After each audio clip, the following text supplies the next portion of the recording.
What up, guys? Welcome to Downtown Melo, and you're listening to the Entertainment Report on iHeartRadio, live from Orlando, Florida, for Thursday, July 12th, 2018, delivering some major stories and trends going on in the world of entertainment and beyond. You can follow the show on Facebook, Twitter, or Instagram, facebook.com/The Entertainment Report with Ray Melo, that's RAYMELO, on Twitter at The Enter Report, or on Instagram at The Entertainment Report. You can listen to the show anytime you want on iHeartRadio. Just go to iHeart.com or your iHeart phone app, search for the Entertainment Report, and it'll take you to the page.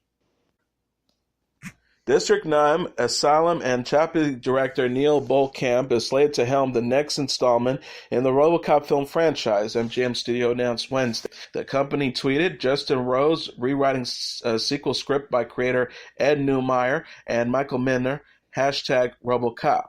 Blomkamp retweeted the post and added, very excited about this. The first film in the sci-fi series about a cyborg crime fighter was released in 1987. It was followed by two sequels, a television show, and a 2014 reboot. Deadline.com reported the next chapter, RoboCop Returns, will be a sequel set in the original universe. Neumeyer and Minner are producing and executive producing the project respectively. No casting has been announced. An unreleased book by R.L. Stine is discovered by two friends in the first trailer for the upcoming supernatural sequel Goosebumps 2 Halloween Haunted, or Haunted Halloween, rather. The clip released Wednesday features It star Jeremy Ray Taylor and his friend played by Khalil Harris stumble upon the book titled Haunted Halloween while exploring Stine's abandoned house during the October holiday. Taylor opens the book using a key and unleashes classic Goosebumps characters, Slappy, who goes on to bring more Halloween-themed creations to life in order to cause havoc around town, including a group of witches and a number of growing gummy bears with sharp teeth. Goosebumps 2, directed by Ari Sandel, also stars Wendy McClendon-Covey, Madison Eisman, Chris Parnell, and Ken Young. The first poster for the film was also released on Wednesday on Twitter, featuring Slappy and a number of his spooky creations. Goosebumps 2 Haunted Halloween is set to arrive in theaters on October 12th. J.K. Rowling has set a release date for her new Cormoran Strike book. The 52-year-old British author, born Joan Rowling, will publish the novel Lethal White on September 18th under the pen name Robert Jabraev. Rowling shared the news Tuesday on the official Robert Jabraev Twitter account. She included a photo of the book's cover. The author wrote, Lethal White, the fourth installment in the Strike novels, will be out September 18th. It's available now to pre-order, and this is what it will look like, hashtag Lethal White, hashtag Strike. Rowling used the pseudonym J.K. Rowling for her Harry Potter books and Robert Galbraith for the Cormoran Strike novels. Lethal White follows The Cuckoo's Calling 2013, The Silkworm 2014, and Career of Evil 2015. Lethal White will follow Strike, a private investigator, as he takes on a new case from a troubled young man, according to Entertainment Weekly. The man, Billy, asks Strike to look into a crime he thinks he witnessed as a child. Terry Crews detailed how he felt about Brooklyn Nine-Nine's initial cancellation while appearing on Jimmy Kimmel Live Tuesday.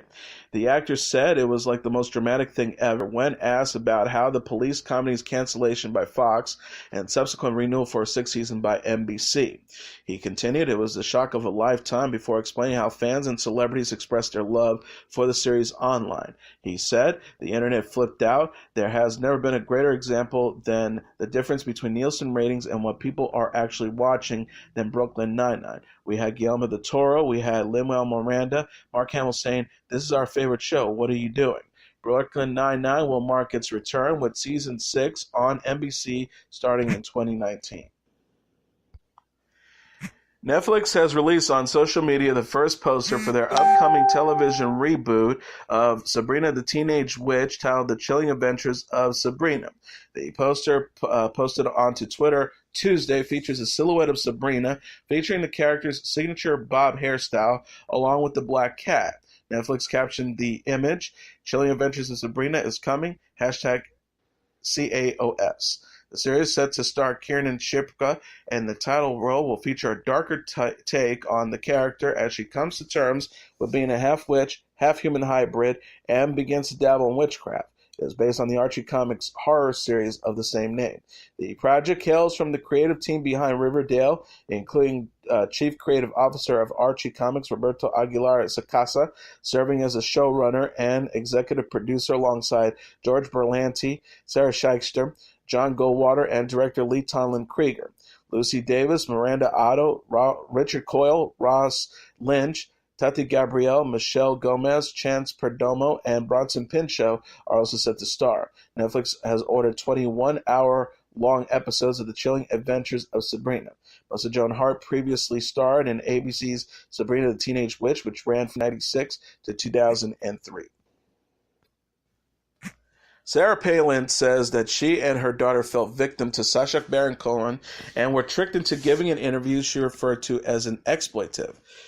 Palin and Cohen crossed paths as part of the comedian's upcoming Showtime series, Who is America? The project, written, directed, and starring Cohen, features the actors speaking with politicians while under disguise. A trailer for Who is America, recently released on Cohen's Twitter page, teased an interview with former Vice President Dick Cheney. Cohen asked Cheney, is it possible to sign my waterboard kit, hinting at the politically charged questions that will be asked on the show. Palin said on Facebook Tuesday, as part of a long post slamming Cohen, "Yep, we were duped. You got me, Sasha. Feel better now." By political commentators Matt Drudge, who says Cohen is targeting Republicans and Democrats. Palin explains that she was asked to give an interview concerning military veterans that would be used as part of a documentary.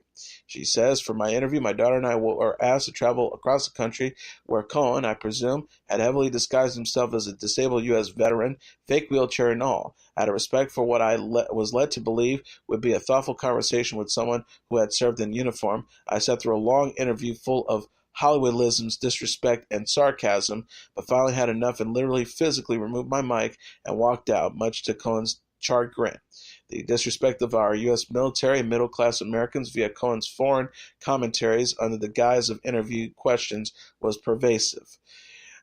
She also continued, mock politicians and innocent public personalities all you want, if that lets you sleep at night, but how dare you mock those who have fought and served our country, truly sick. And she said she felt that Showtime dropped her and her daughter off at the wrong airport on purpose. Who is America is set to premiere July 15th at 10 p.m. Eastern Standard Time on Showtime. Prince Harry and Meghan Markle are making an official royal visit to Ireland. The Duke and Duchess of Sussex spent time Wednesday in Dublin during their first overseas outing since their wedding in May. Harry and Markle met with Irish President Michael D. Higgins at Arias Am Tucacharan, his official residence. The couple also greeted by Higgins' wife, Sabrina Coyne, and his dogs, Brode and Sodia. Kensington Palace wrote on Twitter, thank you to the President of Ireland, Michael D. Higgins, Mrs. Higgins, and Brode and Sodia for the warm welcome at the Arias Ad Utrarian. Harry and Markle next toured Croke Park, the principal stadium and headquarters of the Gaelic Athletic Association. The couple spoke with young soccer players and watching hurling and camogie, according to People. Kensington Palace wrote, meeting young Gaelic footballers at Croke Park, home of the @official GAA, #Royal Visit Ireland. Harry and Markle moved on to Trinity College, where they viewed a fast smile of the Book of Kells and toured the college library's iconic Long Room. The pair were greeted by well-wishers following the visit. Harry and Markle married on May 19th at St. George's Chapel at Windsor Castle. The couple announced in June that they will make an official visit to Australia, Fiji, the Kingdom of Tonga, and New Zealand in the fall. Forbes released its fourth annual list of richest self-made women in the U.S. on Thursday, singling out Kylie Jenner for recognition on the magazine's cover. With a $1 billion fortune partly acquired through her Kylie Cosmetics brand, the 20-year-old television personality and cosmetics mogul reached number 27 on the list published in Forbes' August issue. Jenner was the youngest woman included in the list and one of only 3 younger than 35 years old. Forbes attributed Jenner's success to her popularity on social media. A Forbes profile on the socialite also pointed Jenner has only 7 full-time and 5 part-time employees. It called her business overhead costs minuscule. Jenner said, "Social media is an amazing platform." In an interview with the magazine, "I have such easy access to my fans and my customers." Jenner started Kylie Cosmetics in February 2016 after launching her lip kits in November 2015. Lip kit product notably sold out shortly after it was available for purchase online.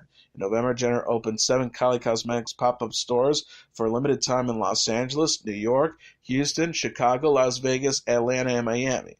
Other celebrities who made the Forbes list include Oprah Winfrey at number 6 with $3.1 billion, Madonna at number 36 with $590 million, Celine Dion at number 46 with $430 million, Barbra Streisand at number 48 with $400 million, Beyonce at number 53 with $355 million, Jenner's half-sister Kim Kardashian, number 54, with $350 million, and Taylor Swift at number 60 with $320 million. Diane Hendricks, who founded roofing distributor ABC Supply, topped the list. Forbes says the 71-year-old has a net worth of $4.9 billion. NBA Hall of Famer Dennis Rodman and Mia mogul Martha Stewart are confirmed to participate in Saturday's taping of the Comedy Central roast of Bruce Willis. The show is scheduled to air on the cable network July 20th. Willis's Looper co-star Joseph Gordon-Levitt is set to host the event. Previously announced roasters include Nikki Glazer, Lee Rel Howery, Tom Era, Edward Norton, Kevin Pollak, Jeff Ross, and Sylvia Shepard. Willis is known for his work in the television series Moonlighting, the Die Hard film franchise, and movies that becomes her Pulp Fiction, 12 Monkeys, The Fifth Element, Armageddon, The Sixth Sense, Sin City, Red, and Moonrise Kingdom. He will soon be seen in Glass, the sequel to 2000's Unbreakable. Comedy Central has previously skewered Rob Lowe, Justin Bieber, James Franco, Charlie Sheen, President Donald Trump, William Shatner, and Pamela Anderson. Supermodel Ashley Graham has signed on to host Season 2 of Lifetime's competition series American Beauty Star, the cable network said Wednesday. Graham is executive producing the 13-episode show, which is expected to go into production next month. It will feature 14 hair and makeup artists from around the globe engaging in style-related challenges. The fresh episodes are slated to air in 2019. Executive producer Norton Herrick says, "We are thrilled to have the world-renowned supermodel Ashley Graham join the second season of American Beauty Star as host. Ashley's extensive work in both fashion and beauty has pushed the boundaries for industry standards, and we look forward to her unique perspective. Lifetime's Gina McCarthy added, "Ashley embodies modern beauty that is not only inspiring but empowering. We know the Lifetime audience will really connect with her and couldn't be more thrilled to have Ashley as part of the family." Graham is known for her inclusive and body-positive image and message. The 30-year-old model announced in May she would be using unedited paparazzi photos to promote her latest swimsuit for all collections. She captioned an image on Instagram for the campaign, decided to use unedited paparazzi shots as the campaign images. Reminder, being authentic is beautiful. Adriana Lima hosted Season 1 of American Beauty Star. 21 Pilots have announced a new world tour in support of their upcoming 5th studio album, Trench, with both ventures launching in October. Trench is set for release on October 5th, will include the songs Jumpsuit and Nico and the Niners, which was released on YouTube and music streaming platforms on Wednesday. Jumpsuit received a music video that features band members Tyler Joseph singing on the hood of a burning car, among other surreal scenes. 21 Pilots will which also consists of Josh Dunn, will embark on the Bandito Tour starting on October 16th at the Bridgestone Arena in Nashville. The band will continue to tour North America until November 21st with the performance at the Sprint Center in Kansas City. The tour will then continue with an international leg starting at the Perth Arena in Perth, Australia on December 7th and ending on March 17th at the Altice Arena in Lisbon, Portugal.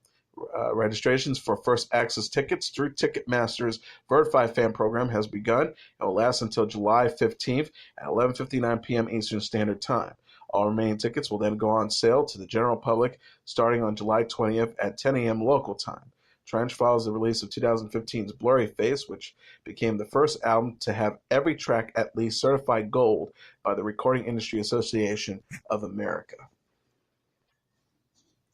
CD box set of previously unreleased songs by Tom Petty and the Heartbreakers titled An American Treasure is set for release on September 28th. The collection is the first posthumous album for Petty, who died in October at the age of 66 from an accidental drug overdose. An American Treasure will contain 60 tracks spanning unreleased studio recordings, live recordings, deep cuts, and alternative versions of famous Petty songs, Rolling Stone reported, citing an announcement made on Sirius XM radio. Petty's wife, Dana, and daughter, Adria, helped put the collection together, along with former Heartbreaker members Belmont Tench, Mike Campbell, and studio collaborator Ryan Ulate. A 2-CD version of An American Treasure will also be released. A song from the set titled Keep a Little Soul was released Wednesday, alongside a music video featuring archival footage of Petty and the Heartbreakers. Cardi B is a first-time mom. The 25-year-old rapper took to Instagram Wednesday after welcoming a baby girl with her husband, Migos rapper Offset, on Tuesday. Cardi B posted a maternity photo and announced her daughter's name in the caption. Her baby girl will share a surname with Offset, who was born Carrie Crendel Cephas. Cardi B wrote, adding a pink bow and flower emojis, Cultural Carrie Cephas, born July 10, 2018. Offset also shared the news on his own account. He wrote, Culture Carrie Cephas. Cardi B confirmed her pregnancy during an appearance on Saturday Night Live in April. She said in an interview with the Ellen DeGeneres show the same month that Offset had picked out their daughter's name. The star said, it's almost tricky, but when it comes out, it's like, ah. News broke in June that Cardi B and Offset secretly married in September prior to their very public engagement. Cardi B explained the decision in an Instagram post the same month. The rapper wrote, there are so many moments that I share with the world and moments that I want to keep for myself. Getting married was one of those moments. She shared, we found someone to marry us, and she did. Just the two of us and my cousin. I said I do, with no dress, no makeup, and no ring. And here are the top 10 songs on the Billboard Hot 100 singles charts for the week of July 14th. Number 10, Triple X Tentacion with Sad. Number 9, Drake featuring Michael Jackson with Don't Matter to Me. Number 8, Drake with Emotionless. 7, Drake with I'm Upset. Number 6, Drake with In My Feelings. Number 5, Maroon 5 featuring Cardi B with Girls Like You. Number 4, Drake with God's Plan. Number 3, Cardi B, Bad Bunny, and J Balvin with I Like It. Number 2, Drake with Nonstop. And the number 1 song on the Billboard Hot 100 singles charts for the week of July 14th, Drake with Nice for What. And now let's take a look at what happened on this date in entertainment history. On this date in 1979, disco was dealt a death blow by the fans of the Chicago White Sox. As the 70s came to an end, the age of disco was also nearing its finale. But for all of its decadence and overexposure, disco didn't quite die a natural death by collapsing under its own weight.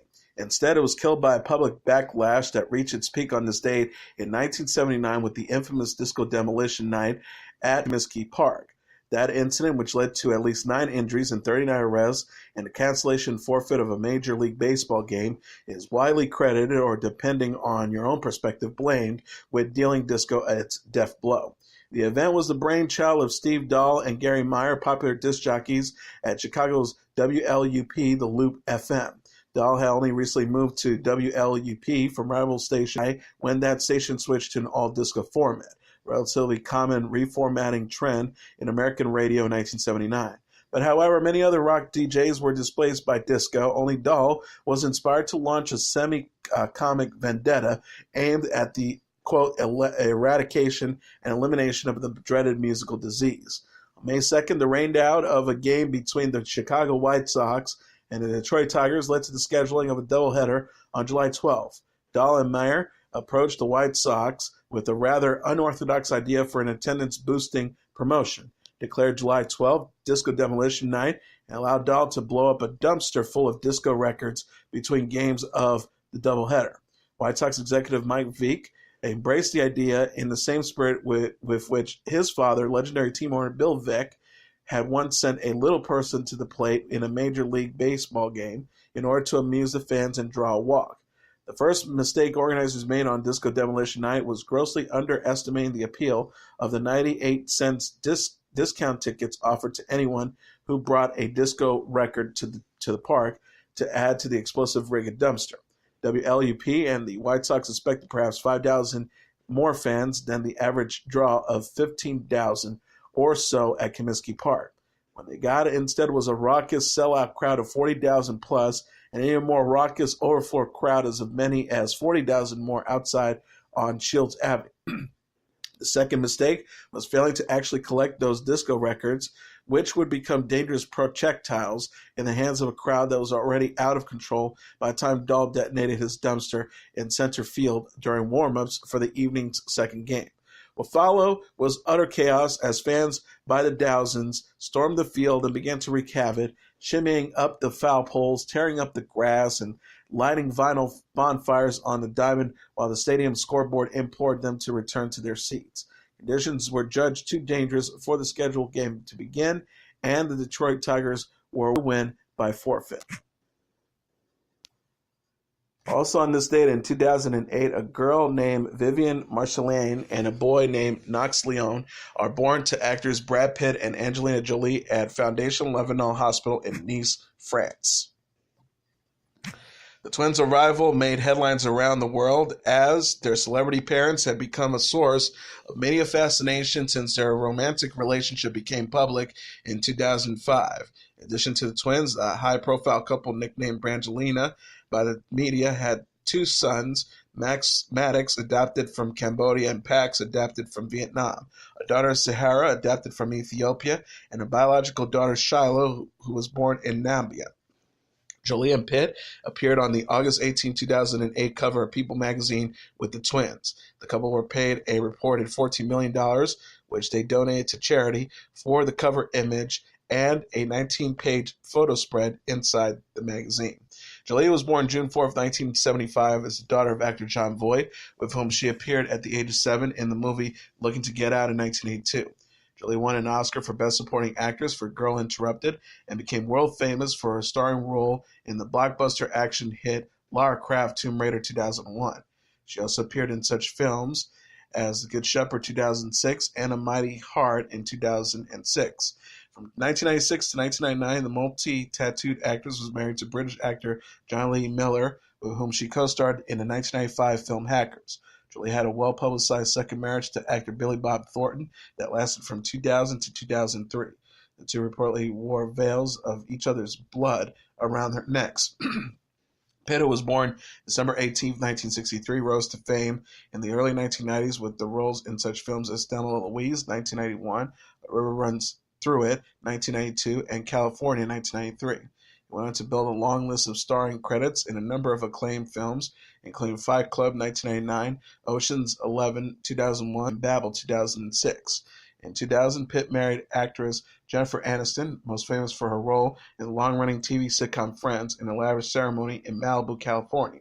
The couple divorced in 2005, and Pitt became romantically involved with Jolie, his co-star in Mr. and Mrs. Smith in 2005, a film about a pair of married assassins. As soon as news of their relationship broke, Brangelina received extensive media coverage as they traveled around the world making movies, raising their ever-expanding brood, and involving themselves in a variety of human causes. They divorced in 2015. And that's your entertainment report for Thursday, July 12th, 2018. I'm your host, Mr. Downtown Ray Melo. I'll be back tomorrow to deliver some major stories and trends going on in the world of entertainment and beyond. You can follow the show on Facebook, Twitter, or Instagram.